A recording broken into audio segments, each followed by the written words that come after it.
quiet, sun-beaten village of Amiri, where the earth wore the color of red clay and silence grew louder than joy, lived a girl named Hope. She was 23. But her heart, it had aged beyond her years. People said she was born during a drought, not just of rain, but of love. Her mother, Mama Nkem, died giving birth to her, and from that day, her father, Thomas, changed. Once a cheerful palm wine tapper, he became something else. A drunk. A shouter. A man who saw shadows where there was light. Then came Grace. Not the kind that saves, but the kind that punishes. Her stepmother. Tall, sharp-tongued, and mean-eyed. Grace hated Hope like she hated hunger, with passion. And for the past 5 years, Hope had lived as a servant in her own father's house.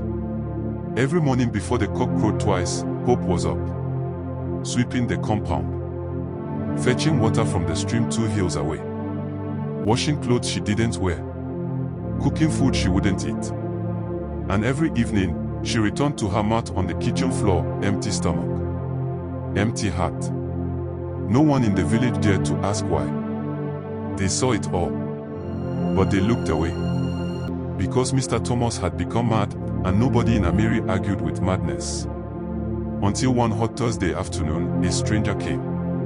He walked into Amiri wearing torn sandals and carrying nothing but a worn-out bag. He was lean. His shirt had holes. But his eyes, they were alive. His name was Jude. And he had come looking for work. He was hired to work on Mr. Thomas's farm, clearing bush, weeding, and digging cassava holes under the punishing sun. And every evening, he came back to the compound, tired, dirty, and unpaid. Next week, Mr. Thomas would say, tapping his calabash of palm wine, "Wait till I sell something," he'd grumble, waving him off. But nothing was ever sold. Hope bent over washing plates, Jude watching silently from the corner. Jude noticed her. The quiet girl with eyes full of sadness. The one who smiled only with her hands.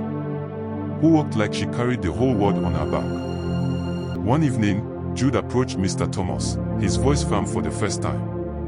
"Sir, I need my money. I've worked for over 2 months."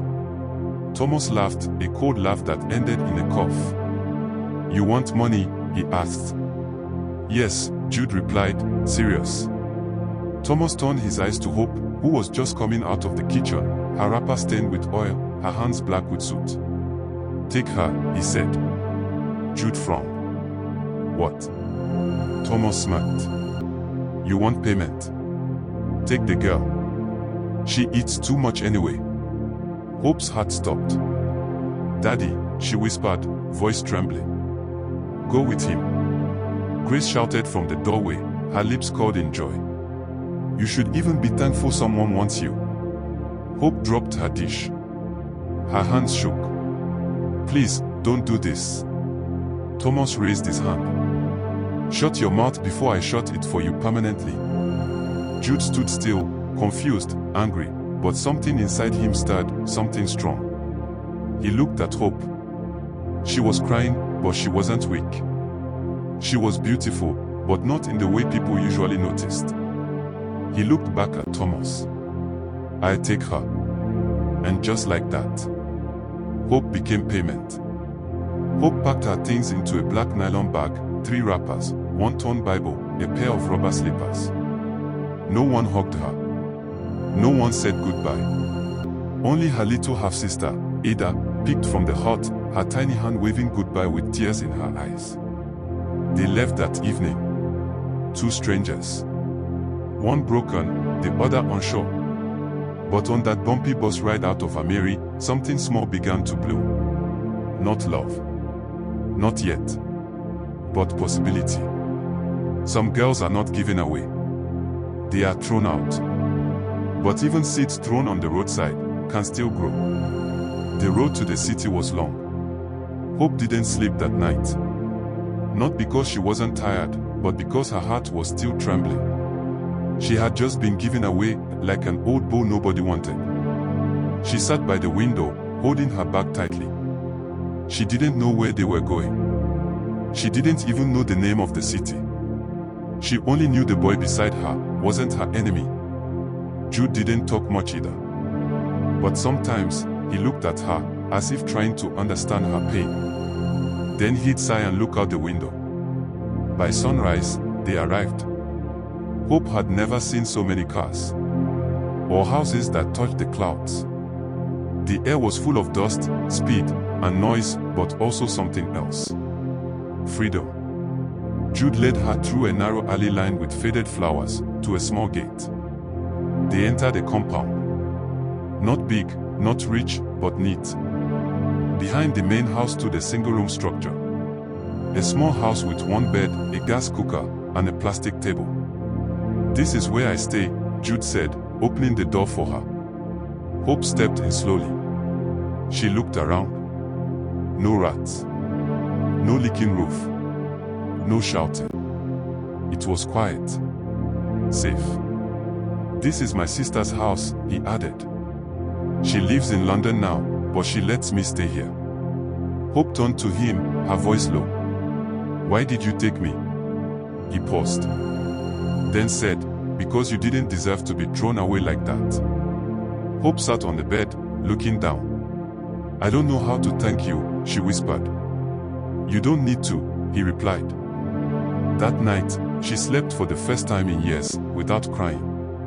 In the morning, Hope woke up to the smell of tea. She tiptoed to the kitchen and found Jude boiling water, humming to himself. He turned. "You're up." She nodded. "I can help." "You can rest," he said kindly. But she smiled. "Please. Let me serve you this time." From that day, something soft started to grow between them. It wasn't love. Not yet. But respect. Comfort. Peace. Jude got a job as a dispatch rider. Hope stayed home, cleaning, cooking, slowly healing. She started writing again. Poems. Thoughts. Prayers. Little things she hadn't done since she was a child. One day, as she swept the room, Jude came home early, holding a small nylon bag. He handed it to her. She opened it. It was a simple gown. Yellow.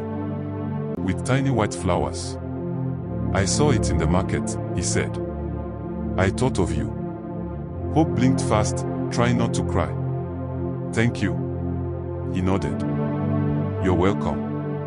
They began going to a small church on Sundays. The pastor didn't shout. He preached quietly about forgiveness, healing, and starting again. Hope sat in the back row, always quiet. But after one service, a woman approached her.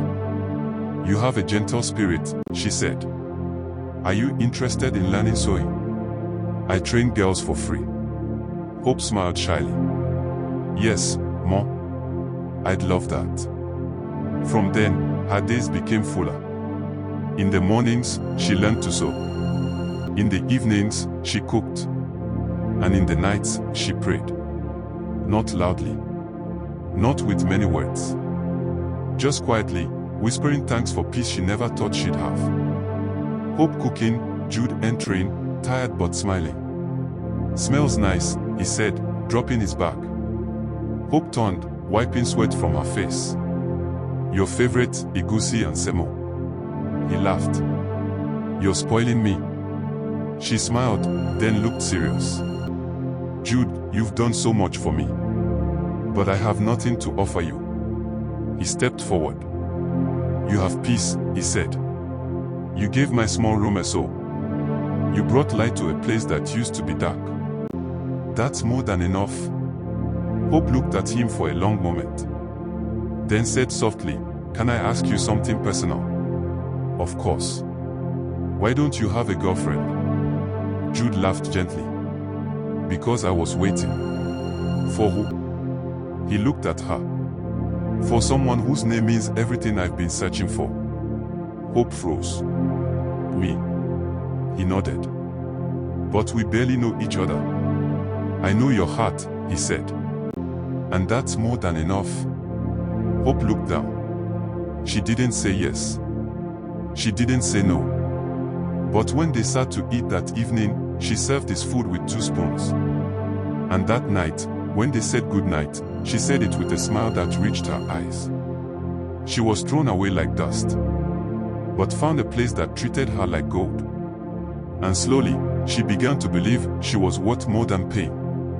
Peace does not always last long. Even the strongest roof can leak when the sky shifts.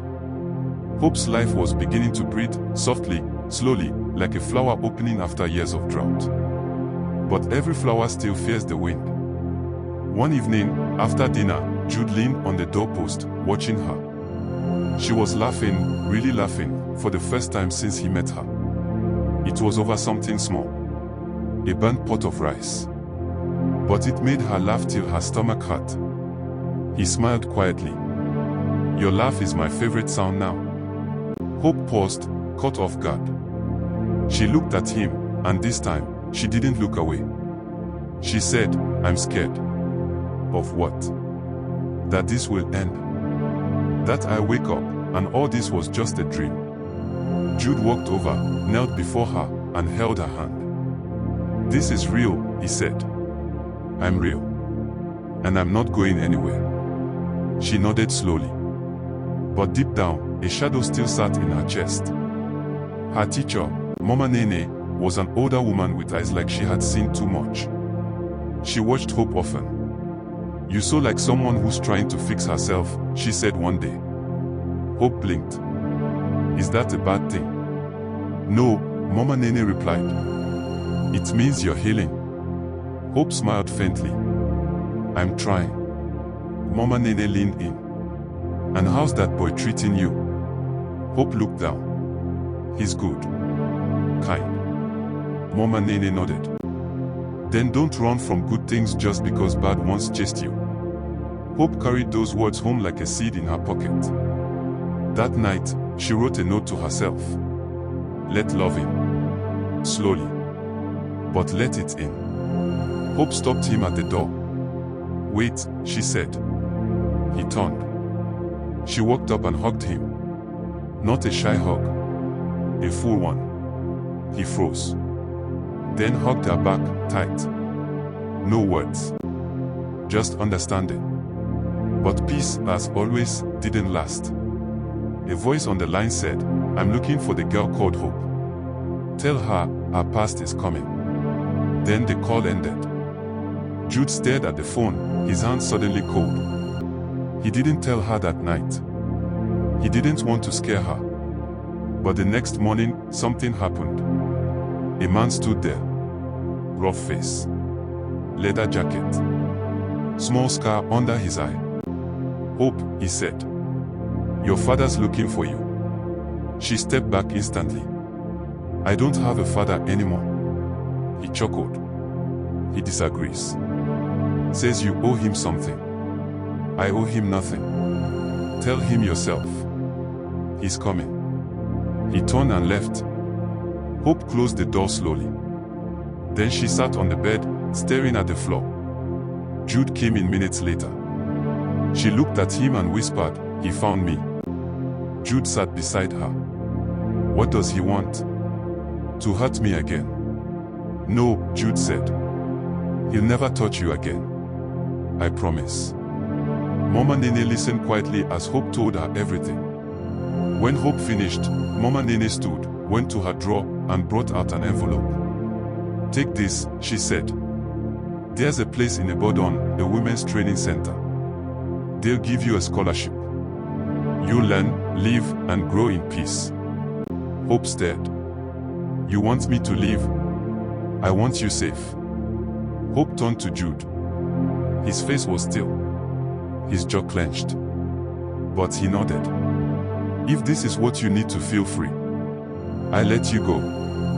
Hope felt her chest tighten. "I don't want to go without you." He smiled. "Then don't think of it as leaving. Think of it as preparing. For us. For your future." She looked at him. "Will you wait for me?" "I'll wait forever," he said. That night, they didn't sleep much. They sat under the stars, hands intertwined. No fear. Just the weight of a hard decision, and the strength to carry it. "I'll call you every day," she said. "I'll be here, waiting. Always," he replied. The bus drove off. Hope looked out the window, tears rolling. Not because of pain, but because she was finally choosing herself. She ran not from love, but toward peace.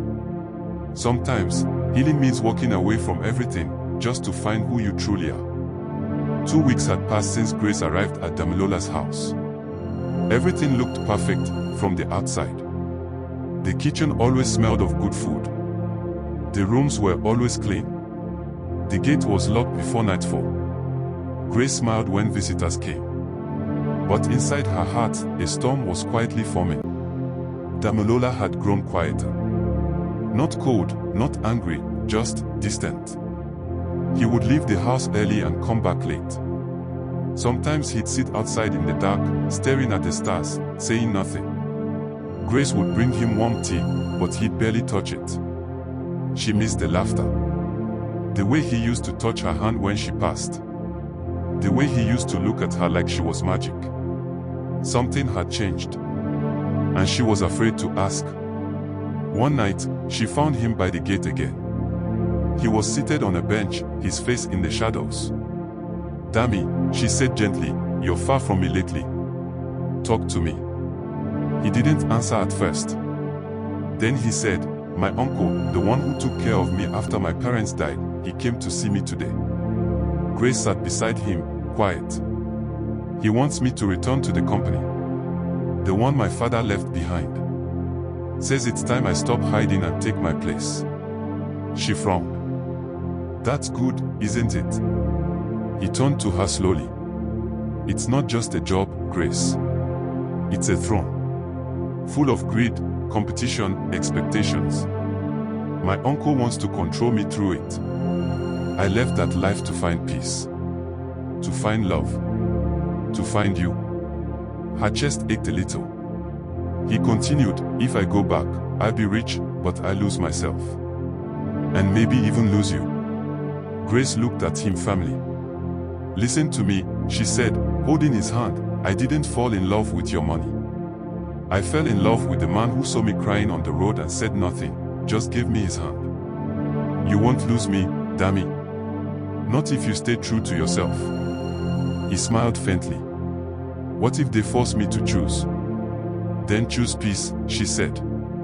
"I'd rather have a peaceful home with you than live in a golden prison." Grace was helping a woman arrange vegetables when she noticed something strange. 3 men in black suits walking slowly toward her.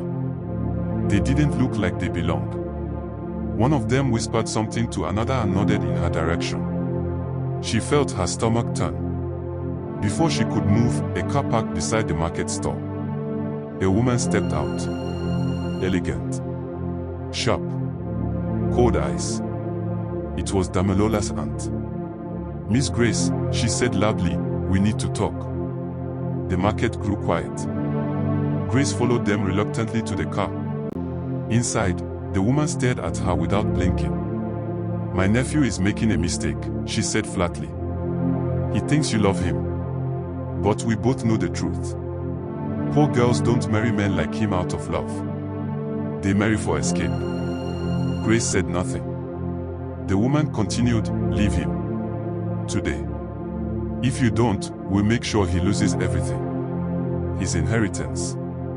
His company. Everything." Grace's voice was calm. "Do what you want. But I'm not leaving him." The woman laughed coldly. "You're bold." "I've suffered enough," Grace said. "I won't walk away from the first good man who treated me with respect." The car door opened and she stepped out, heart racing. But her legs were strong. Back at home, she told Damilola everything. He was furious, but not surprised. "They've always tried to control me with wealth," he said. "But they don't know. I already have everything I need. And she's sitting right in front of me." That night, they held each other tightly. And for the first time in weeks, there was no silence between them. Only soft laughter and whispered promises. Peace does not last long in the lives of people who carry light. The brighter the light, the stronger the shadows that try to follow it. and Grace's light was beginning to shine too brightly for some people's comfort. Scene, early morning, inside Damilola's compound. The rain had stopped. Birds chirped softly as Grace swept the front yard, humming quietly. Suddenly, 3 men in black jumped the fence. Before she could scream, one of them grabbed her. Another covered her mouth. They dragged her toward a dark car parked down the road. But just as the door opened, Damilola appeared. He didn't shout. He didn't run wildly. He just pointed. And from behind the gate, 3 armed security guards came out fast. The men froze. "Drop her," Damilola said coldly. The grip loosened. Grace fell to the ground. The guards rushed the men, pinned them down, and called the police. Grace ran into Damilola's arms, shaking. He held her close, whispering, "You're safe. I've got you." The police confirmed it. The men had been paid by someone from Damilola's extended family. "They want to scare us," Dami said. "Make you run. Or break me enough to return to the company on their terms." Grace looked at him. "But they don't know who they are dealing with." He smiled faintly. "No, they don't." That night, as the rain returned lightly, Damilola made a quiet decision. He called his uncle. "I'm done running," he said. "You want the company? Keep it. You want to shame me? Try. But you will never control me again." His uncle laughed on the phone. "Then be ready to suffer." "I've known hunger before," Damilola replied, "but you've never known peace. We'll see which one lasts longer." He ended the call. Word of the attempted kidnap had spread. Instead of fear, it brought support. People who had once whispered behind her now came with gifts. Eggs. Fruits. Words of encouragement. "You're strong, my daughter," one old woman said. "Stronger than your enemies." 1 week later, the strangest thing happened. A letter arrived. Sealed in gold. Inside was an invitation. From the National Women's Enterprise Fund. Mrs. Ola, the kind woman who once gave Grace a loan to start selling pure water, had nominated her for a new grant. She had read Grace's story in a magazine article Damilola secretly submitted. And now, Grace was being offered funding to start a full bakery business. She stared at the letter in tears.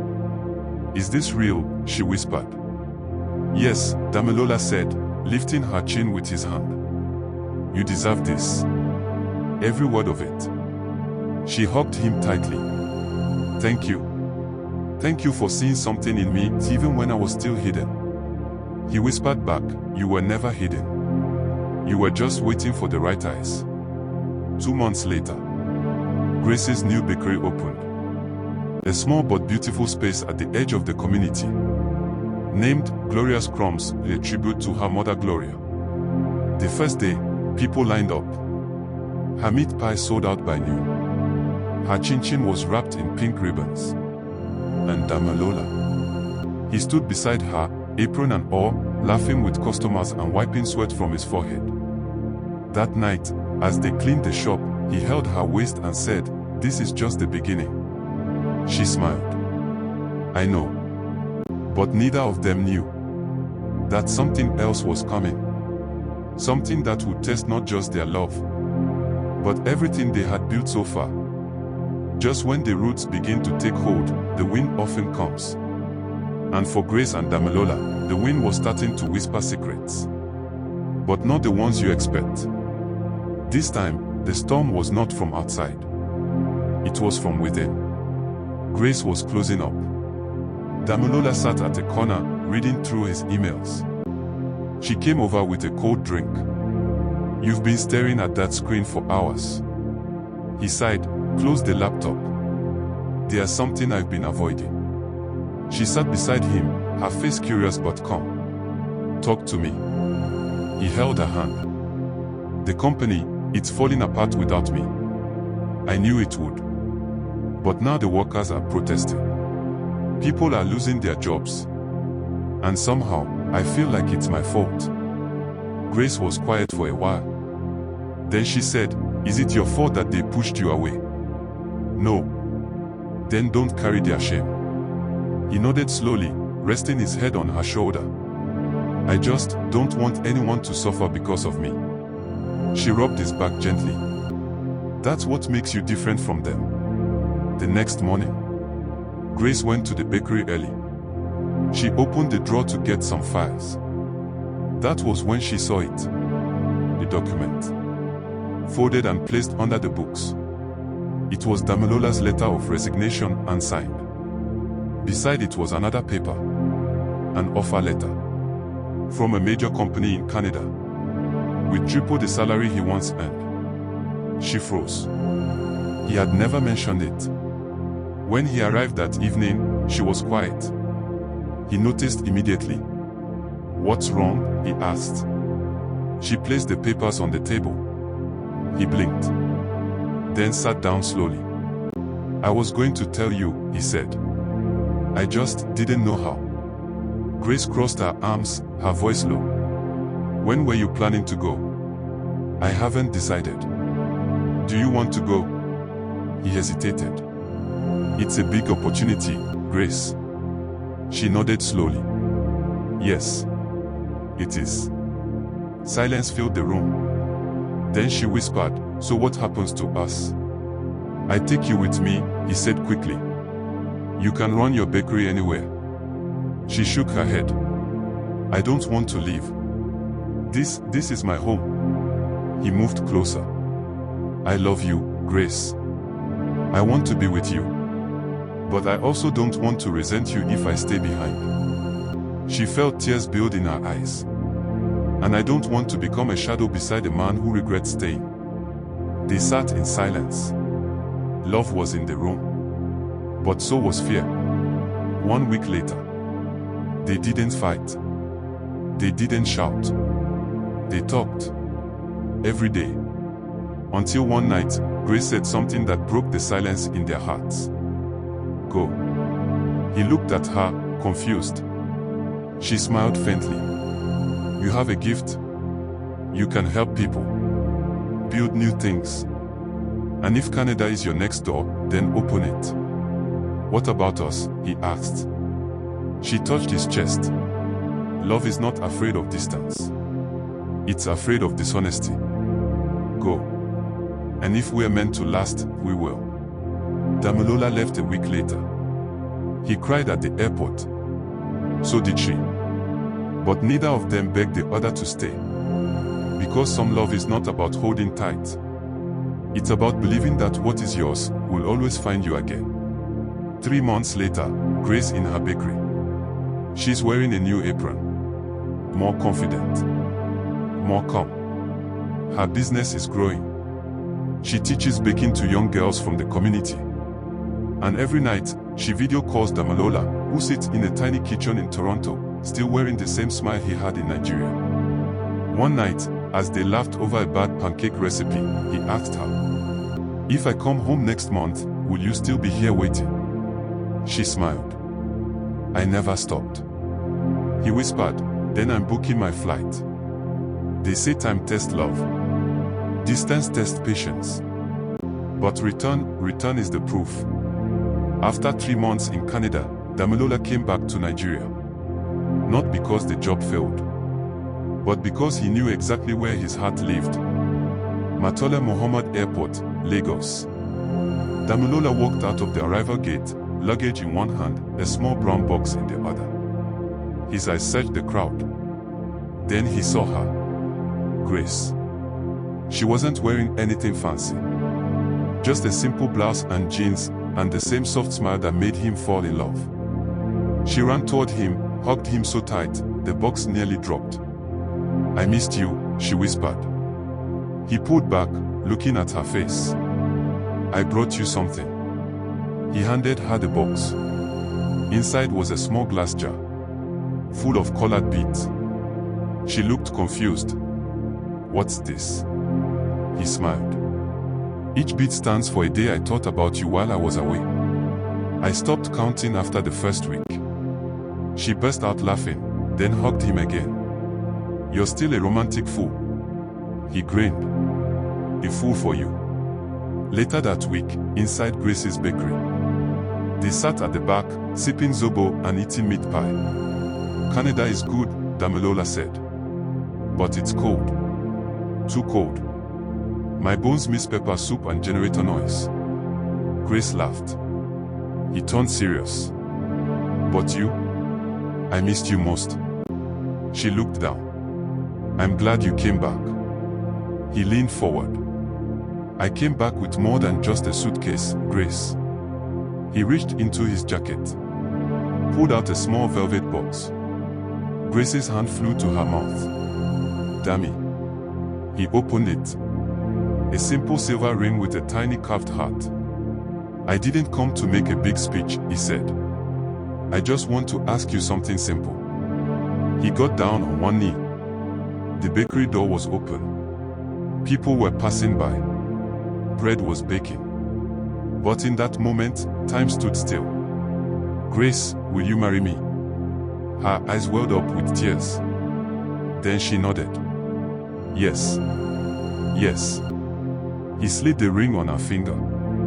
The small crowd that had gathered outside the bakery clapped and cheered. Even Mama Neka from the next shop shouted, finally. A few weeks later, traditional wedding ceremony in the village. Grace wore a deep red lace wrapper. Her hair was braided, beads around her neck. Her smile brighter than ever. Damilola wore white agbada and red coral beads. The elders prayed. The friends danced. There was music, pepper soup, jollof, and laughter. For the first time in a long time, Grace's father smiled too. Your mother would be proud, he whispered to her as he blessed the union. That night, under the stars, Grace and Damilola sat outside the compound holding hands. She looked at him and asked, do you ever regret leaving your company, your job, everything? He looked at her for a long time. Then kissed her hand gently. No. Because I found my everything in you. It started with heartbreak. It grew through struggle. But it survived because it was real. Grace was no longer the girl who cried while kneading dough in the corner of a dusty shop. She was now a wife, a mother, and a woman of vision. And Damilola. No longer the pressured man chasing other people's dreams. He found purpose right where his heart always belonged, beside her. 9 months has passed. They welcome a new baby in their family. The baby's eyes were closed. Her tiny fingers curled around Grace's tongue. Damilola leaned on the doorframe, watching quietly. She looks just like you, he whispered. Grace smiled. I hope she takes your strength too. He walked over, kissed Grace on the forehead, then kissed his daughter's tiny cheek. We raise her right, he said. With love. With peace. With truth. Grace back in the bakery, apron tied around her waist. She's not just baking anymore, she's managing, training, mentoring. The bakery is busier than ever. Not just because the bread is soft, but because the story behind the bread is stronger. Customers came not only to buy food, but to feel hope. Young girls started showing up, looking for work, looking for guidance. Grace welcomed them, one by one. She knew what it meant to be rejected. So now, she made it her mission to accept. That night, Grace and Damilola on the balcony, the baby asleep inside. They sat quietly under the stars. Damilola held a worn-out notebook in his lap. Grace smiled. Is that the same dream book from years ago? He nodded. Still adding to it. But now, the dreams feel more real. She looked at him. You remember the night I told you I didn't believe love was meant for people like me? He nodded, slowly. She reached over and held his hand. I was wrong. You showed me that love doesn't have to be loud, it just has to be true. He kissed her hand gently. You showed me that peace doesn't live in places, it lives in people. Early morning again, baby crying, but this time, Damilola picks her up quickly. He rocks her gently, whispering, You are light, my baby. Born from our ashes. You'll shine. Grace walks out of the room, watching her husband, her heart full. The bakery may have been her business. The baby may have been their future. But the real miracle was that she had found peace in a man's arms. Not because he bought it, but because he built it with her. Dear viewer, what part of Grace's story touched you the most? Have you ever been thrown away only to rise again stronger? Let us know in the comments. And if this story moved you, please give it a like, share it with someone you care about, and subscribe for more powerful, life-changing stories like this. Turn on notifications so you never miss another one. Because sometimes, the person they called worthless is the one God chooses to crown. Thank you for watching. Stay strong, stay kind, and always believe that even pain can lead to purpose.